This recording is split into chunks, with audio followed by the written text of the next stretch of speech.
الله الرحمن الرحيم بسم الله وعلى ملة رسول الله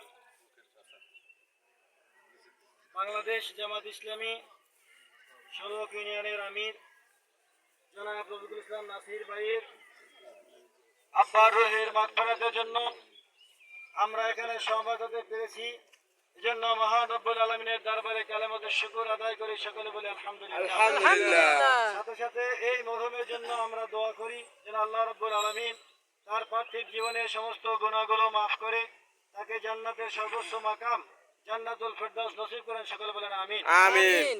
আমি এই বাড়িতে আসার পূর্বে সড়ক ভিক্টোরিয়া মাধ্যমিক বিদ্যালয়ের বর্তমান হেডমাস্টার মোতাম্মেল হক সাহেবের কাছ থেকে ওনার সম্পর্কে আমি জেনেছি। উনি বলেছেন যে এই মাধ্যমিক বিদ্যালয়ে উনি সহসভাপতির দায়িত্ব পালন করেছেন, আরও 2 বার ম্যানেজিং কমিটির সদস্য উনি ছিলেন। ওনার বক্তব্য হচ্ছে অত্যন্ত ভালো মনের একজন মানুষ উনি ছিলেন। স্কুলের কল্যাণে উনি কাজ করেছেন, সামাজিক সমস্ত কর্মকাণ্ডের সাথে উনি জড়িত ছিলেন।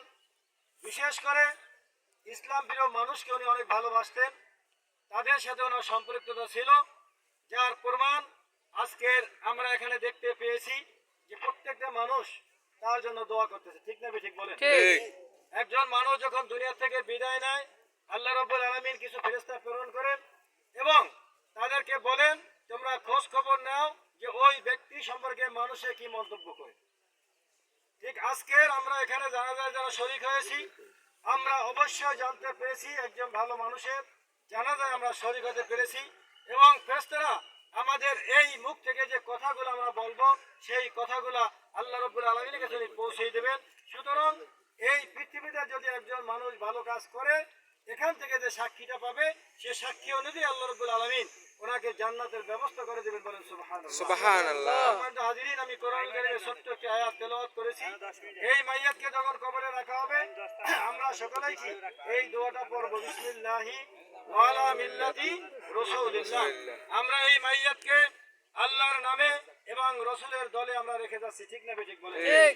আসলে যাকে আমরা কবরে রেখেছি ওনার জীবনটা যদি আল্লাহর হুকুম অনুযায়ী উনি পরিচালনা করতে না পারেন, রাসূলের আদর্শ অনুযায়ী যদি করতে না পারেন, তাহলে এই দোয়াটা ওনার জন্য বলা আমাদের জন্য বেমানান। ঠিক না ঠিক বলেন?